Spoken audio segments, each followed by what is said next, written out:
Buenos días a todos y bienvenidos a la mesa redonda La ecuación de Hack for Good, educación más digitalización más emprendimiento.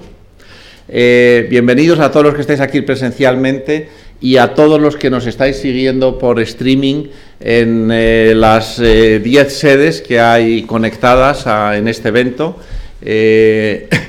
Y bueno, espero que sea una mesa muy interesante y que bueno, pues entendamos mejor lo que significa Hack for Good, que era el objetivo de esta mesa.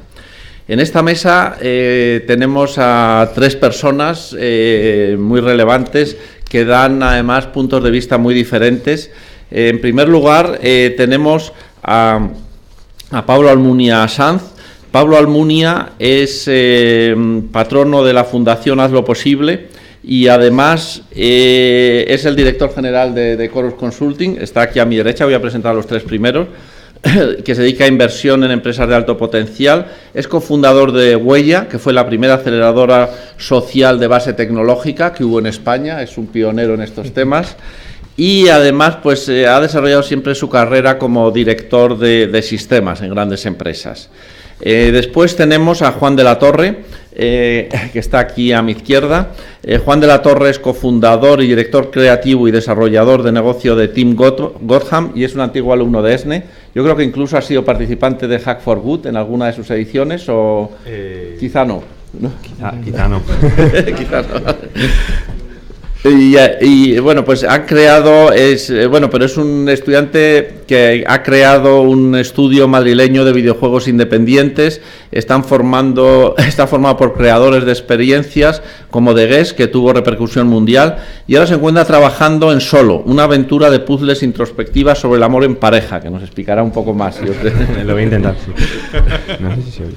Y por último tenemos a Alejandro Cárdenas, que es responsable de estrategia de Partners IoT en Telefónica Global, en todo el tema de Industria 4.0 y toda un poco lo que es la digitalización que estamos experimentando en el mundo en este momento. Es además el representante español en el Foro Europeo de Digitalización de la Industria Europea y profesor en el Máster Internet of Things de la Universidad de Salamanca, en el Máster Industria 4.0 de la UPM. Anteriormente tiene una larga trayectoria de más de 20 años de experiencia en este mundo de la tecnología. Ha estado en Telefónica I+D, en Motorola, incluso en el CERN, en Ginebra. Y bueno, entonces yo creo que con esta breve introducción voy a pasar ya a que hagan sus intervenciones. Esta mesa se centra en lo que es Hack for Good. De hecho, Alejandro Chinchilla pues lo define como educación más digitalización más emprendimiento, que creo que es una buena definición, pero yo creo que puede haber muchas otras definiciones. Por ejemplo, yo la definiría como educación más multidisciplinariedad más equipos ágiles. Otras personas, yo creo como Víctor Sánchez, que estuvo ayer aquí, bueno, creo que está allí aquí en la audiencia, probablemente diría educación, motivación y diversión, que es lo que para él son los hackatones. Y yo creo que aquí cada uno tenemos una visión diferente. Entonces, me gustaría que primero cada uno hicieseis una breve descripción de lo que consideráis más relevante de este tema y cuál es vuestra visión, y luego pasaremos al turno de preguntas. Muy bien. Pues sí. ¿Sí? ¿Se me oye? No. Yo hablo fuerte, si no. Se oye. Bueno, vale. A ver, yo creo que lo más interesante de Hack for Good y en general de este tipo de actividades en las que nos encontramos es el aspecto social, ¿vale? Yo, como vengo además en representación de la Fundación Haz lo Posible, como antes han dicho, yo me dedico a la tecnología, me dedico a la inversión, y una de las cosas que descubrí relativamente hace poco es que era posible conjugar mi profesión y mi pasión, que tiene que ver con la tecnología, con el desarrollo, con la construcción de sistemas avanzados y divertidos, con que esa actividad empresarial y tecnológica tengan un objetivo social, ¿no? El emprendimiento social, que es como una contradicción, ¿no? Así como puede ser uno emprendedor o empresario o empresa y ser a su vez social, ¿no? Al final, si somos capaces a través de la tecnología de que nuestra actividad no solo genere un valor económico que permita la sostenibilidad de nuestra iniciativa, sino que esa iniciativa, a su vez, lo que permita es que determinados colectivos o determinadas situaciones sean denunciadas facilitadas en su solución o incluso resueltas completamente, estamos dando en el clavo en la ecuación mágica, ¿no?, que es el Hub for Good.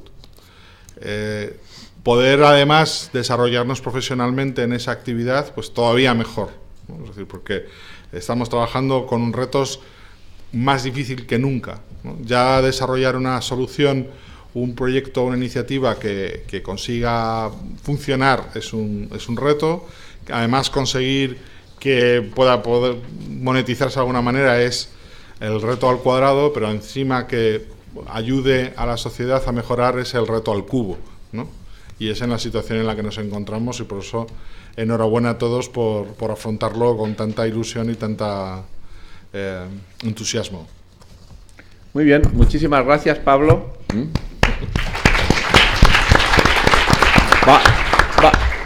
Pasamos entonces al siguiente ponente, a Juan de la Torre. Hola. Esto de las hackatones me viene un poco grande. En nuestro sector se llaman Game Jams, pero es prácticamente lo mismo, y su ventaja yo la tengo bastante clara. La primera es a nivel networking.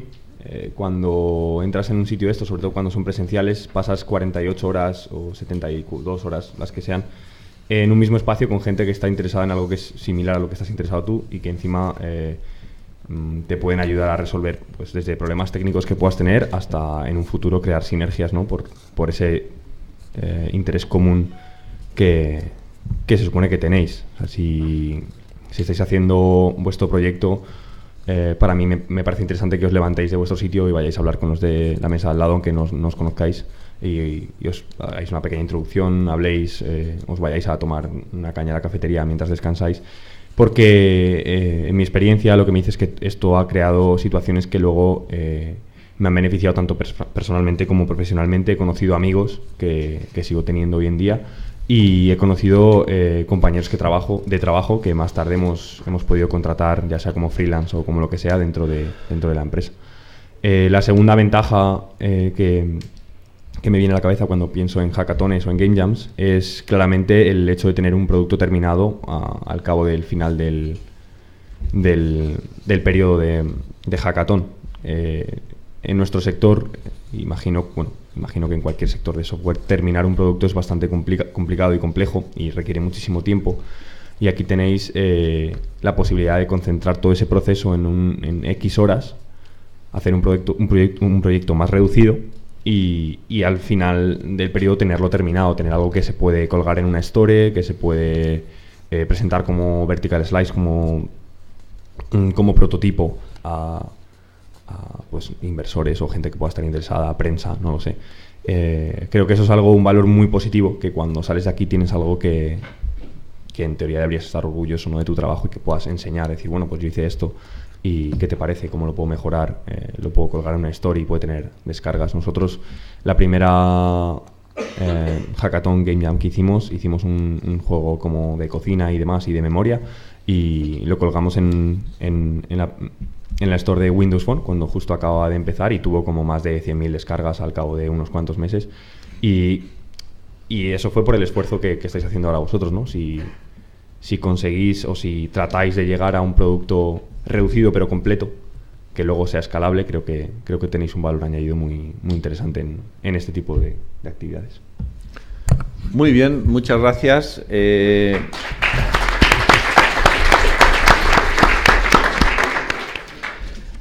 Pasamos ahora a Alejandro Cadenas González. Bueno, pues buenos días a todos.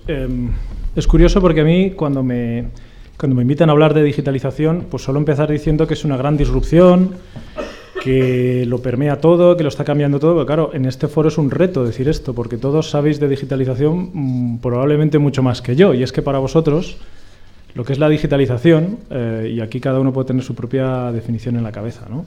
Pero la digitalización para vosotros es, como se suele decir, the new normal, es lo habitual. Yo sí viví esa disrupción, yo sí viví el momento en el que lo que teníamos en la mano eran, bueno, los móviles, donde no se podía hacer, comparado con lo que se puede hacer hoy en día, absolutamente nada, solo hablar, fijaos, ¿no? Sí viví el momento, la época en la que se desarrollaban nuevas redes para ver si en algún momento se podía tener internet en la palma. Ahora mismo todo eso es con lo que vosotros habéis nacido, ¿vale? Y esto ya no se puede presentar como una disrupción, es realmente un proceso de adopción gradual en determinadas industrias, sectores, en función de las palancas que sean.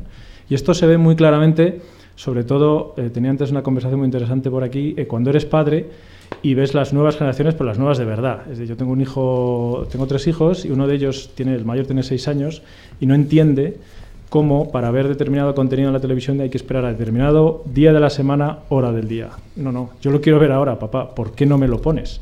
O mi hija de 1 año, cómo toca histéricamente los libros porque espera que al tocar pase algo divertido, piensa que todo es táctil, ¿vale? O las ventanas del coche cuando hay algo pintado, también, esto debe ser todo táctil, ¿vale? Eso es lo que nos viene. Entonces ya no podemos pensar en la digitalización como algo que nos viene. O sea, la digitalización ya ha llegado y ya vivimos en el futuro, ¿vale? Ya vivís en mi futuro, lo cual os felicito por ello. En ese futuro, ¿cómo serán, por ejemplo, los trabajos? Hay una gran, no sé, incertidumbre o nerviosismo, llamémoslo, ¿no? ¿Se van a perder determinados puestos de trabajo? ¿Se van a redefinir? Por supuesto que se van a redefinir. Va a ser brutal, va a cambiar radicalmente. Imaginaos, si no, cómo era hace muchos años, cuando no había ordenadores. Ahora mismo a nadie se le ocurra que por ser de tal o cual formación o profesión no sepamos encender un ordenador, ¿vale? Y abrir el Word para hacer un documento. ¿Eso es digitalización? Pues sí, es una etapa embrionaria de la digitalización. Lo que quiero decir es que no hay que tener miedo o incertidumbre ante el cambio de perspectivas laborales, sin duda. Y en cuanto a la digitalización, ya por dar dos detalles más, porque realmente los protagonistas sois vosotros y las preguntas, yo diferenciaría 2 tipos de retos. Por un lado, los fáciles, ¿vale? Los tecnológicos, altas velocidades de conexión, conectividades, hardware, visualización de la información, porque habrá mucha, procesado de la información, porque habrá muchísima más. Pero después están los otros, los complicados, la privacidad, el talento, y ahí es donde entra el Hack for Good, el talento, porque todos estos con el talento se solucionan. Vosotros los podéis solucionar, ¿vale? El talento, la educación, lo que estáis haciendo vosotros aquí ahora, realmente os estáis preparando para la siguiente disrupción. Ahora ya sí, ya no será digitalización porque eso haya ocurrido, pero la siguiente disrupción la tenéis que preparar vosotros, así que mucho ánimo. Muy bien, pues muchas gracias.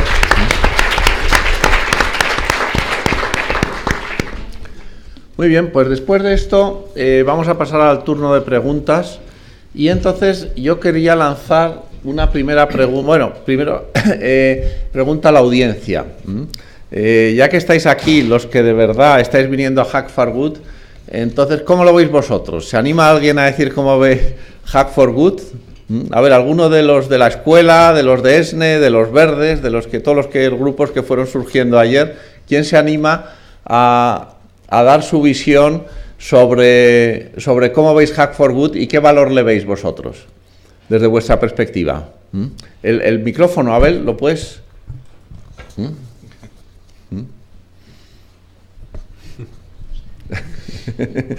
Tenemos un voluntario aquí. Hay que identificarse y sobre todo del grupo al que pertenece uno, que es muy variopinto y muy interesante.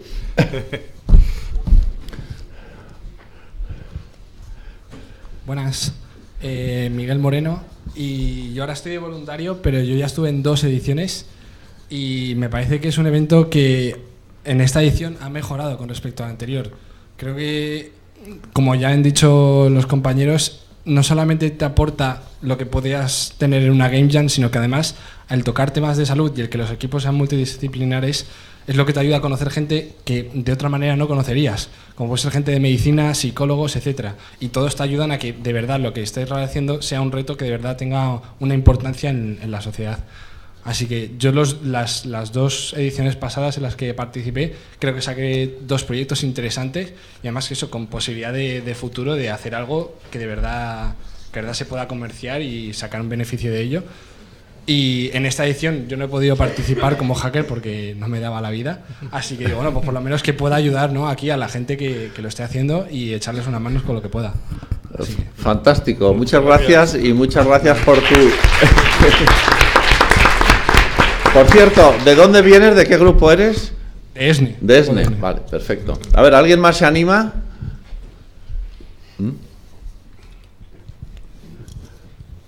Venga, algún verde, alguno de los de tercer, de los de la escuela, venga, una verde. Verde, ¿eh? No, yo, igual que compañeros, yo es la primera vez que participo en un evento de estas características. No pertenezco a ningún grupo porque estoy como mentora, que me han dado la camiseta de hacker, pero soy como mentora y vamos, estoy fascinada del talento y sobre todo de la creación de esos grupos multidisciplinares en el ámbito forestal, que es desde el que venimos, que es increíble lo que yo creo que se puede llegar a sacar de aquí. Así que, vamos, una iniciativa fantástica. Muy bien, pues muchas gracias. Bueno, pues si queréis pasamos ya a las preguntas de verdad. ¿Quién se anima a hacer preguntas ahora a los ponentes desde su punto de vista para ver un poco los... O si queréis hacer más intervenciones, hacerlas. Lo que pasa es que como está costando y os tengo que sacar un poco a lazo, pues no quiero ya seguir presionándoos. A ver, ¿quién se anima a hacer una pregunta? Venga. El micrófono, por favor.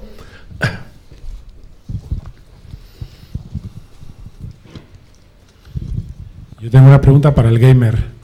El primer juego que hicisteis no tiene aspecto como de que fuera muy, muy divertido solo, ¿no? Es un coñazo. O sea, era muy malo. Era muy malo. O sea, lo único que ese juego hizo fue aprovechar una ventana de mercado nueva y ya está. O sea, el juego... O sea, estábamos aprendiendo a diseñar juegos y no estoy especialmente orgulloso del ratio tiempo que juegas, diversión que consigues con ese proyecto. Pero bueno, de todo se aprende, ¿no? No, lo decía sobre todo porque yo creo que... Bueno, quizá yo también estoy promoviendo la parte de juegos serios, pero yo creo que hay una parte muy interesante ahí, que es lo del hecho de, primero, no solo vas a desarrollar el juego AAA de tu vida, sino que hay otros mercados, sí, como el de formación, no sé cómo lo verás tú, un poco más desde la parte de la industria, y sobre todo que ahora mismo los juegos, hay otro mercado secundario que es el de los datos que se obtienen con los juegos, ¿no? Que es de hecho hay empresas que ganan ya más dinero por los datos que por los juegos, por eso los ofrecen gratis, a pesar de que son muy, muy costosos. ¿Cómo lo ves esa parte y qué es lo que crees que se puede aprender aquí al respecto? Si crees que hay algo... De la parte de datos. Bueno, de la parte de juegos, de datos y de otros mercados que no son solo AAA. Bueno, o sea, mi mercado particularmente no es AAA, o sea, la industria independiente, por así decirlo, son juegos más pequeños, mucho más asequibles y que por lo general, aunque no siempre y no debería ser así siempre, tratan temas un poco diferentes, ¿no? Juegos desde la depresión hasta el cáncer, hasta el amor, por ejemplo. Lo hacen de una manera, suelen ser como más narrativa, más literaria, por así decirlo. Y a mí incluso ese tipo de experiencias me parece interesante para un Hack for Good, sin que tengan que tener, por ejemplo, un formato de app. Se puede hacer una experiencia móvil o PC o lo que sea buena para la sociedad, como decían antes por ahí, ¿no? No hace falta que sigamos siempre los esquemas establecidos de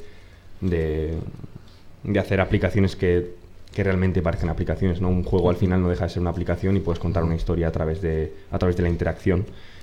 Pues se me ocurre un juego que se llama That Dragon Cancer, por ejemplo, que lo creó un padre, creo que fue junto con su mujer, que su hijo pequeño de 2-3 años había muerto de cáncer y creó un juego que contaba la experiencia como padre de vivir todo eso, ¿no? Y bueno, es un juego que es bastante duro, es muy narrativo, y todas esas sensaciones vienen a través de jugar, ¿no? De la interacción. Creo que es muy interesante que se puedan plantear cosas así para el Hack for Good. Evidentemente, desde mi perspectiva, ¿no? Como diseñador de videojuegos, pues me parece muy interesante explorar todo ese tipo de cosas. De la parte de datos, ahí yo me queda un poco grande, porque, o sea, ni suelo jugar ese tipo de juegos que hacen este tipo de pues recabación de datos, etcétera, ni tengo el conocimiento necesario. O sea, desde la industria te puedo decir que la industria que manejo yo es la industria más artistilla, por así decirlo. Muy bien, muchas gracias. ¿Hay otra pregunta por allí? Sí, buenas. Yo soy de la parte verde también y bueno, en este caso también va para Juan de la Torre, aunque a lo mejor también me podéis responder los demás. Desde que empezaste hasta donde estés, no sé cuántos años de experiencia llevas, pero vamos, ¿ves que haya habido alguna diferencia en cuánto tiempo te dedicas a diseñar un proyecto y cuánto tiempo te dedicas a llevarlo a cabo? Antes hacías más tiempo diseñando o más tiempo tirándote directamente a la piscina y diciendo, mira, no sé si va a salir o no, pero quiero sacarlo adelante y hacerlo real. Vale. Te voy a ser completamente sincero y nosotros vamos un poco al revés y cada vez hacemos las cosas peor. Nosotros cuando planteamos nuestro primer proyecto grande nos tiramos mucho tiempo haciendo preproducción y pensando qué podíamos hacer, qué límites teníamos para hacerlo y qué es lo que sabíamos hacer técnicamente.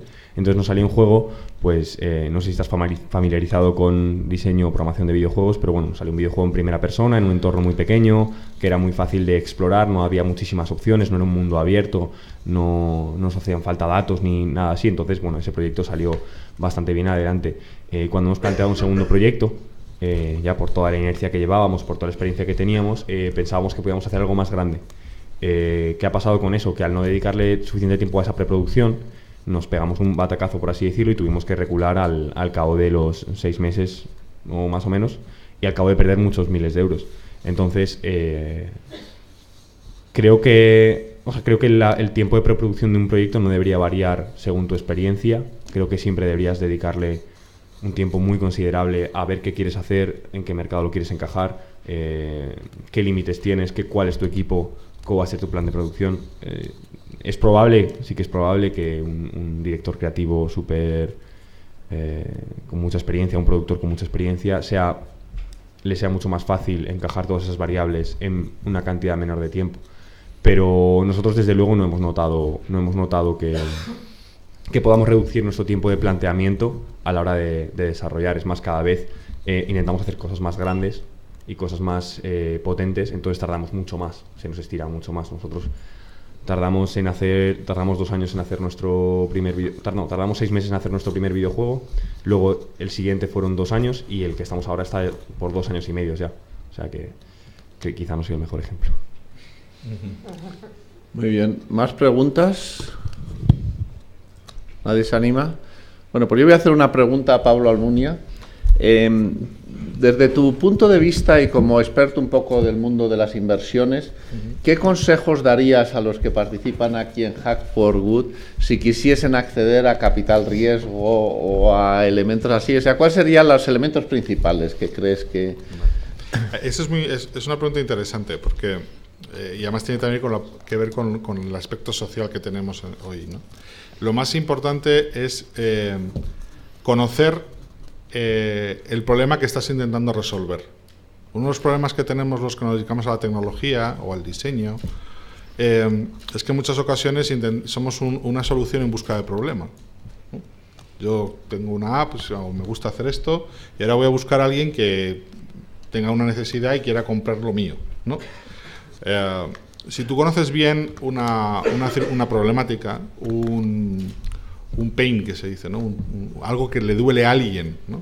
Y necesita una solución, y tienes el conocimiento técnico para encontrar esa solución, has encontrado una fórmula por lo menos ya muy interesante. Evidentemente, cuando tú pides dinero y buscas inversor, los inversores te van a preguntar cuál es la rentabilidad, qué casos tienes ya de gente que esté pagando, ¿vale?, para poder hacer esa inversión. Pero si tú demuestras conocer perfectamente las claves de esa problemática, ¿no? Por ejemplo, estamos buscando una solución para que determinado colectivo con una disfunción cognitiva tenga acceso a la educación, y son tantas personas y tienen esta circunstancia y estos son los elementos, y yo sé responder a ese problema con una app, con una solución, con un desarrollo, llamas la atención, ¿no? El problema normalmente, y por eso es interesante que estemos aquí en modelos multidisciplinares, es que solo sabemos un trozo del elefante, ¿no? Yo lo toco y es un tronco, y yo lo toco, o sea, es esta fábula hindú, ¿no?, sobre el elefante, cada ciego sabio tocaba una zona del elefante. Ese es el problema mayor que nos encontramos. Yo conozco muy bien la tecnología, hago unas soluciones maravillosas, pero cuando las llevo al mercado nadie las usa porque no entiendo cuáles son las motivaciones. conozco perfectamente las motivaciones, pero no sé cómo se resuelve el problema. Sé cómo conseguir que esto sea sostenible, pero no sé ni cómo hacerlo ni a quién vendérselo, ¿no? Lo importante es tener un modelo que encaje todos los elementos. Muy bien, muchas gracias. Vamos, bueno, ¿hay alguna otra pregunta? Sí, Félix, el micrófono, por favor. Sí, o bueno, si quieres, es por el streaming, pero bueno, ahora ya lo trae Gloria. Sí. Hola, buenos días, soy el director de la escuela. Bueno, voy a hacer la pregunta por no hacéis vosotros, ¿no? Y una pregunta que voy a hacer es la que haría alguien que entra por la escuela, no sabe nada de esto y entra aquí, ¿no? Y la pregunta iría para Alejandro Cárdenas, y es, ¿qué hace una multinacional como Telefónica que pelea en el duro negocio de las comunicaciones en un sitio como este? Bueno, pues muchas gracias por la pregunta. Yo creo que además es muy pertinente. Una de las palancas clave, pues no solo para Telefónica realmente, o para una multinacional, sino a nivel país, llamémoslo así, es la gestión y generación del talento. Muchas veces decimos que, dicho de otra manera, si tienes la oportunidad de trabajar con gente de otros países, descubres lo excelentemente cualificados y la cantera tan brutal que tenemos en este país. Muchas veces nos vemos a nosotros mismos como un poquito más pequeñitos, y yo creo que es todo lo contrario. Me parece que tenemos que tener esa claridad de nuestras capacidades. Y eso se construye desde abajo, desde la escuela, eso para mí es abajo, es decir, desde los pupitres, donde se está digitalizando, evidentemente, donde se está evolucionando a lo bestia, pero también en este contexto. Y por supuesto que una empresa como Telefónica va a estar interesada en promover la gestión del talento. Vamos, no se me ocurre ningún motivo para lo contrario. Que haya o no negocio en eso no es únicamente el driver o la justificación por la que una multinacional va a hacer las cosas, ¿no? Es un tema casi de ecosistema, ¿vale? Muy bien, muchas gracias. ¿Alguna otra pregunta?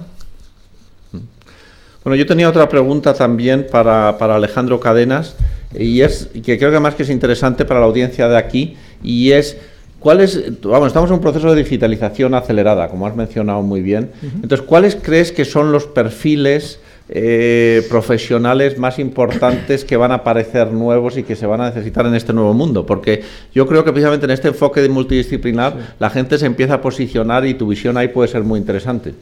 No, es cierto, la verdad es que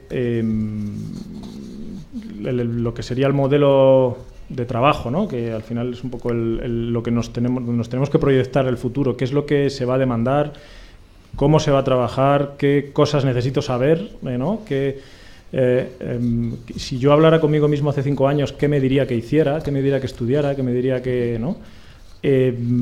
Pues realmente, vamos a ver, lo que es la digitalización y las competencias técnicas, eso va a permear absolutamente a todas las profesiones o todas las formaciones.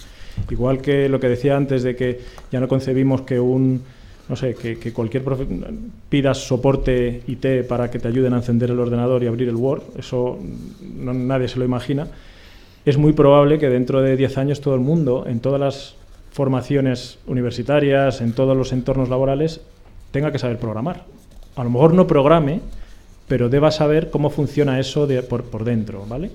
Y probablemente deba ser capaz de entender cómo funciona todo eso. Entonces, para mí el perfil competencial clave es precisamente el no digital y es capacidad multidisciplinar, flexibilidad, ser capaz de trabajar con gente que no es exactamente de tu perfil, con tus capacidades de comunicación, que a lo mejor no te escucha o no tiene las motivaciones que tú tienes, ¿vale? Eso yo creo que es la clave. Nosotros, de hecho, estamos, y me consta que cada vez esto es más frecuente, estamos incorporando abogados a los equipos de producto.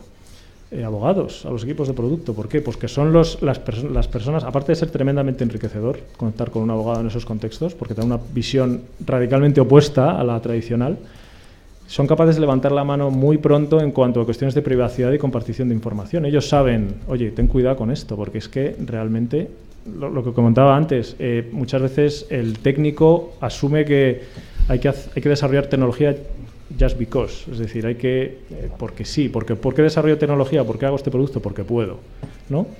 En muchas ocasiones hace falta, no al final del proceso, sino al principio, en esa fase de diseño, saber qué puedes hacer y qué no puedes hacer. Bueno, pues esa multidisciplinaridad es cada vez, yo creo que va a ser la parte diferencial.